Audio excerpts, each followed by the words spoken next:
Welcome to Treasure Valley Podcast. I am Chuck. Today we also have Elliot and Zoe Kelly.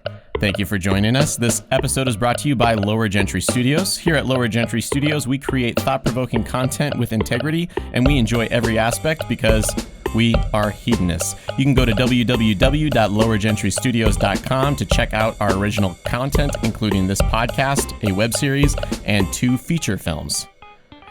Thank you, Zoe and Elliot, for coming today and joining me in the new studio. Absolutely. Thanks for having us. The studio is gorgeous. Mm-hmm. It's a gorgeous studio. It's big. It now is I can big. do things like this and stretch. Before I would hit a wall. That's true. There are few... Those of you who are listening, which is most of you, I just stretched backwards and I didn't hit a wall. I just hit air. He did. It was quite impressive the amount of space before wall contact was made. Yeah, actually, there's no wall contact. Anyway, why is today special? Today is special because on this day in history, it's August 20th, in 1866, President Andrew Johnson declared the U.S. Civil War over. Sweet. Yeah, but the only thing is that General Lee actually surrendered on April 9th of 1865. So it took him like a year and a half to finally say that the war was over. Oh, but at any point the North might have just said, whatever, the war's back on. We're bringing it. Yeah, we're bringing it back. Yeah, watch out. We don't accept your surrender. Yeah, we're going to take care of you. It was difficult. They didn't have email back then, I don't think. Yeah, They just had to use phone calls or something in order to be able to communicate these things. Yeah. And phone calls take forever because first you have to talk about how you're doing and what's going on and what's new on the battlefront. Yeah, There's for sure. a lot. Yeah. Okay. You ready to talk about some Treasure Valley events? Let's do it.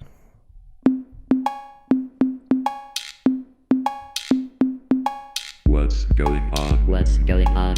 What's going on in the Treasure Valley? So what's going on this weekend, Charles? Did you all know that the His Western name Idaho... is Chuck. Chuck? Did you all know... I responded to Charles. I don't know what's wrong with me. Did you all know that the Western Idaho Fair is going on? Yeah. Yeah, I did. talked to Ethan Schmidt on Sunday night. He's actually helping set up for all of the bands and stuff that are going to play there.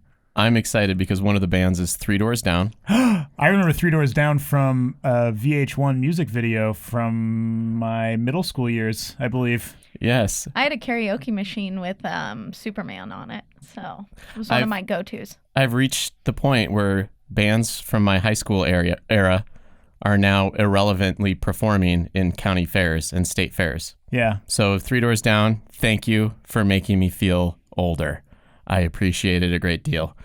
I went to the Iowa Fair, which is one of the biggest in the country, and I think like Styx or something was playing when I was 19 or 20, and I was like, this band is irrelevant. Why do they even still perform? And then all these people were really excited to see Styx. So I'm excited to hear Kryptonite live. I wonder if it's still as energetic as it was on the album when it came out originally. I probably know all the words still. I don't even know that I know them, but once they start rolling, yeah, I definitely was do. Was that the name of the song? Was Kryptonite? Yeah. It Sorry. wasn't Superman. One of the lines. You're going crazy.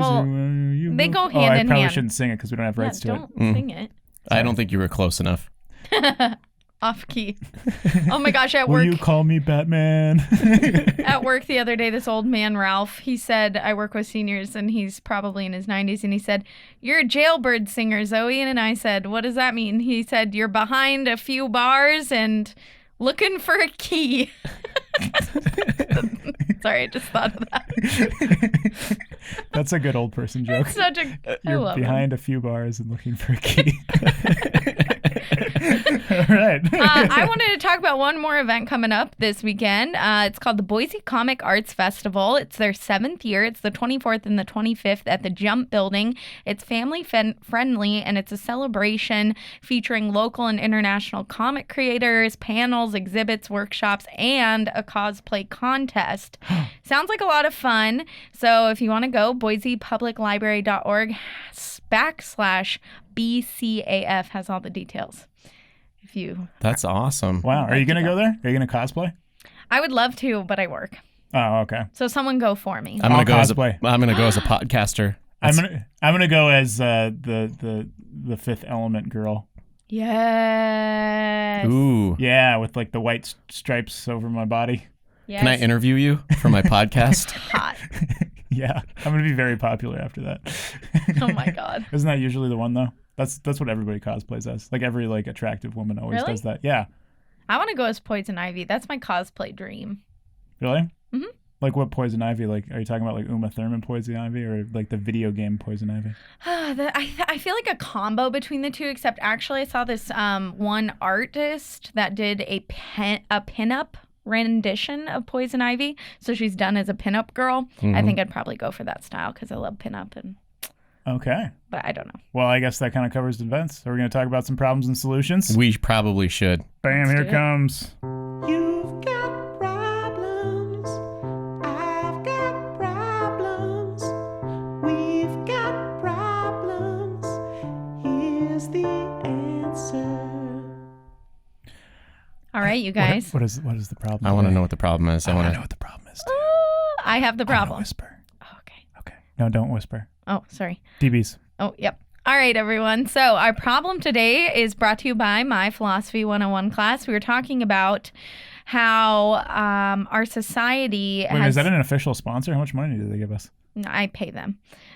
Dang it. It's college. Oh, It's darn. not how it works. If we say CWI like 5 times, do you think they'll give you a discount on your tuition? CWI, CWI, CWI, CWI, CWI. I'm going Okay. to email them this Just to see say, if it I'm not works. gonna pay you the rest of this tuition because I've been mentioning you on this podcast and saying everybody should go there for the last week. This is true. You should just say that.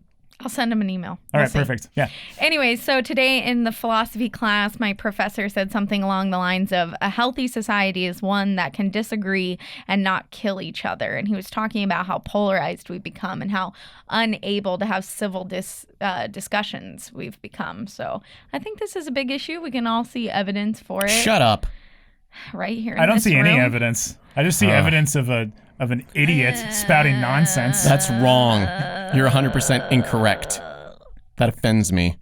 I'm offended. You're offended.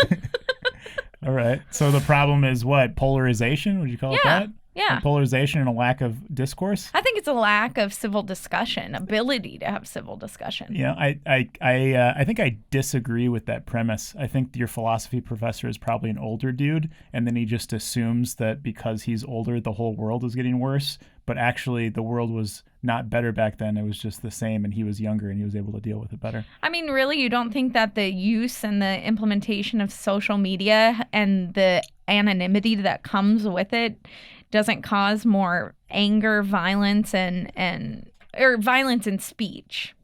Anger and violence in speech. I mean, yeah, you could probably. I think it's a knee jerk. It's kind of it's something that's always latent in humanity, and now that social media is around and there's also more people around than maybe the 60s or 70s when he was probably coming up, it's probably manifesting itself differently. But I don't think it's like really like when he says, I don't know, the apocalyptic tone, I guess I just don't really agree with sometimes. Because when you look at like American society, it's not like, oh wow, it's way more polarized and we're way crazier than we were in the 1960s when there was people literally like rioting in the streets and stuff like that. Like, I don't know.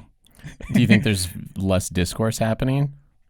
There Well, might be. I think There might, there's or more- excuse me. There was less discourse. Yeah, I think just that in might general, be an issue too, because if you only see people face to face that you agree with for the most part. Otherwise, you just don't hang out with them. Yeah. You don't spend time with those people. Yeah. And maybe before social media and all of the internet connections, people just didn't associate with people that they disagreed with. That could be an issue. Yeah, for sure.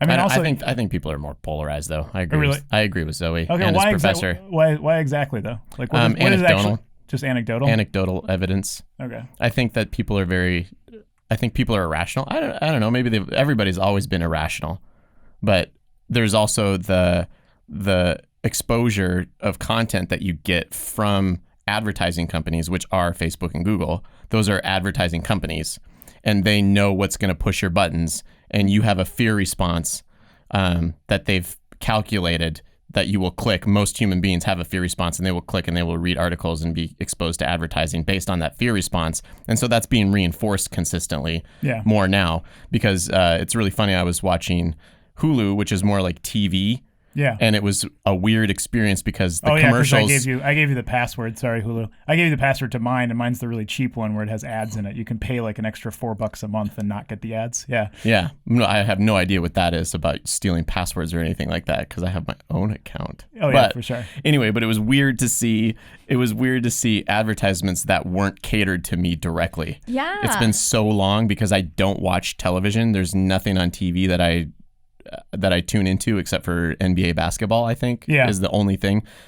Presidential debates, if they're broadcast, I'll tune into that. But it was a weird experience to see ads that had no relevance to my life. Yeah, and then the ads, because it's the old school ads where where the advertisers have to think of the product itself and then what the key demographic is that's maybe consuming that product. But it's all just like a guess, you know? Yeah, like literally I was getting ads for baby diapers and I was like, literally will never need these. Please show me something I might buy.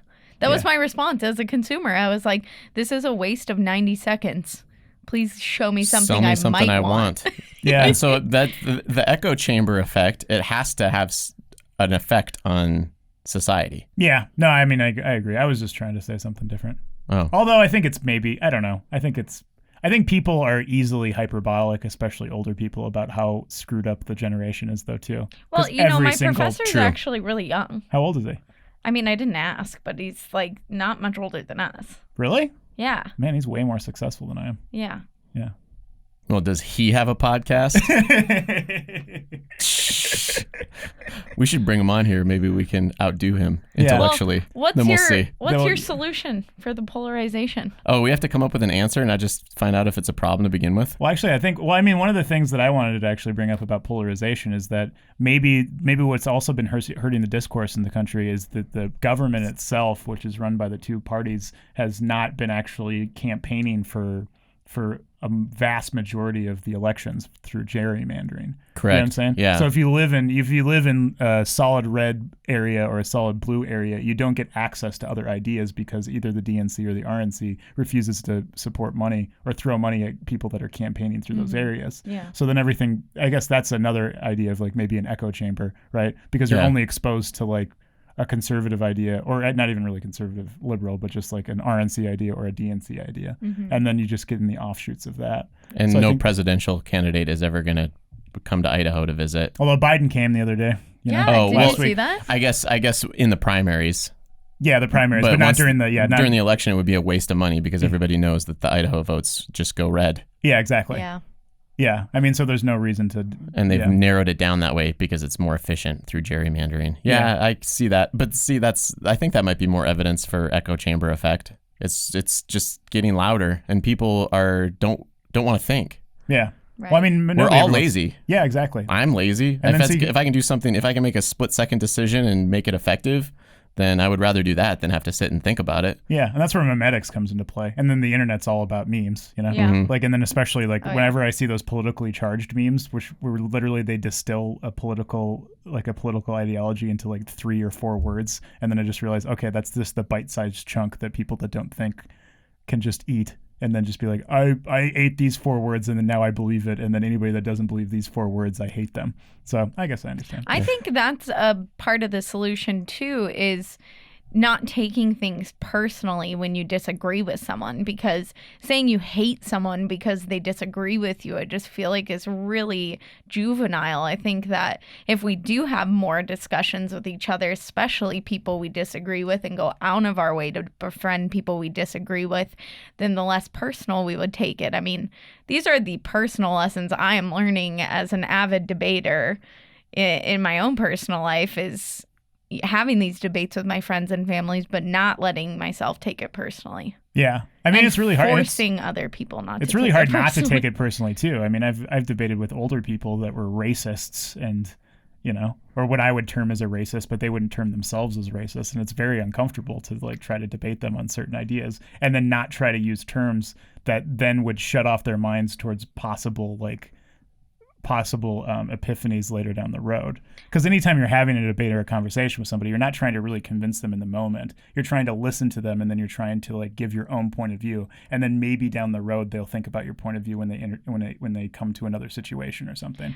And I think that's really like, especially on the left-leaning end, that's really what people are scared of, because they think that things like racist ideologies or really neoconservative ideologies can't be talked out of people. They can't in the moment, but it's like kind of a generational, like a baby step approach to it. And without conversation, it can't actually happen. And you can't understand why they have those perspectives in the first place until you listen to why they might have a perspective that's completely contrary to your own. Exactly. Because there's a reason why people believe what they believe, and usually it has to do with experience or lack thereof. Yeah. So different experiences lead to different belief systems, and people just like the easy solution. Yeah. And if they've had the easy answer put in front of them, even if it's never been tested, they're going to believe it. Yeah. Whatever politician gives them the easy solution. Yeah. Build a wall. Yeah. That's the answer. Well, I know what a wall is. And Walls I keep built people one. out. Yeah. And keep me in and them out, and then There it is. Yeah. You know, and that's just, and then it becomes a meme, and people bite onto that solution, and they can take that simple solution and then extrapolate as you try to disagree with them, but it's not, but then you're fighting on their territory. I'm just using the wall as an example. Yeah. Why do you think a wall would help? What is your concern? Yeah. If we build a wall, do we build a wall around the entire United States and around Hawaii as well? Yeah. Or do we just build it on the southern border against Mexico? Do we build it against the Canadian border? Where are we concerned about the wall? Yeah. You know, Exactly. those types of And questions. what are the underlying fears? And I think asking questions is the best way to, not necessarily bridging a gap, but at least, you know, having a more healthy society that can disagree and still not kill each other. Yeah. We don't want killing. So what? Well, That's bad. Yeah. So where are we at? We're just going to ask people questions. Yeah. Why don't you ask ask more questions. Ask guys. a question. Yeah. Ask questions. Hey, if you have questions, you should ask us We shouldn't too. even have a solution. We should just be asking questions. You're right. Because giving solutions, maybe that's not the best route. Actually, yeah, because nobody Yeah. likes being, because then they think, what are these pompous pricks doing? What do they Yeah. know? Yeah, what they do don't- we know? Plus, I don't want to be held responsible. Yeah, exactly. Yeah. If somebody Give someone actually a follows some solution. of our solutions, Yeah. we've had some pretty crazy solutions that Yeah. nobody really should have been following. True. Yeah. True. Yeah. And there was- So we're no solution today. We just have questions. Yeah, what's your answer? Problem? Question. Question. Mark. Should we All right. end with a word of the day? I think we should. Word of the day. Word of the day. Word of the day. Word of the day. We've got the word of the day. What will we say? The word of the day. You will learn something today. And here it comes. The word of the day. Fecundity. Word of the day. Word of the day. Word of the day. Word of the day. That was the word of the day. What did we say? I'm not gonna repeat it. That's why every Tuesday we tune in to hear The word of the day. That was a good one. I'm going to look that one up later. I know. I think we should. Yeah. If anybody doesn't know the definition of that word, should definitely look it up. Yep. All right. All Is right. that it? Is that it? Let's play us. Or should we should just end with a really long awkward pause for those of you guys that are listening to this in your car radio. Thank you for listening to Treasure Valley Podcast. This episode has been presented by LowerGentry Studios. Here at LowerGentry Studios, we create thought-provoking content with integrity, and we enjoy every aspect because we're hedonists. You can go to www.lowergentrystudios.com to check out our original content. It includes 2 feature films as well as a web series. We always have more up and coming, so follow us on Facebook, follow us on Twitter, follow us on Instagram, and stay tuned for more. Peace.